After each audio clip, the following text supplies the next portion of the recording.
Gipang dakop ang mga Colorum nga pedicab nga nagbiyahe sa Bangkerohan ug Torres ning dakbayan sa Davao.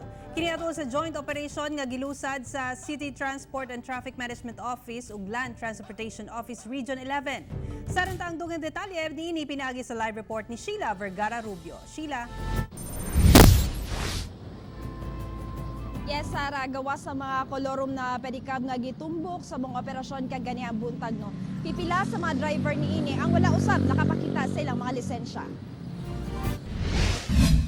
Gipangkarga sa tow truck ang tanang mga pedicab nga nadakpan sa City Transport and Traffic Management Office ug Land Transportation Office 11 sa Torres ug Father Selga Streets, Davao City, Martes sa buntag. Kutob sa mga motor nga walay prangkisa o Colorum, sikop. Sigon sa otoridad nga hilabihan kadaghan ang reklamo batok sa mga pedicab nga gabiyahe sa Torres ug Bangkerohan. Halos ang mga pasahero diri naga-charge o gipa-charge sila mga double overcharging ang uban ng mga pasahero usahay mga hulog walay safety. So tungod ana mga reklamo ma'am nag-joint operation mi sa LTO. Sigon sa mga pasahero nga dunay mga driver nga mangobliga sa pasahero og pakyaw. Ang uban, G's, pangayoon. Pero ang uban sobra. Oo, magpapakyaw sila og kuan layo. Pila pod kung pakyaw? Say 30, 20.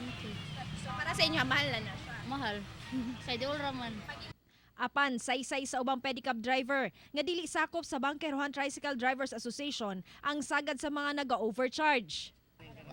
Kanang maiyon nila nga overcharge, siguro makakahaka na siro nila na. Maliban po sa dili taga diri. Nga nisulod lang diri pamasahero kana. O mao na siguro na overcharge.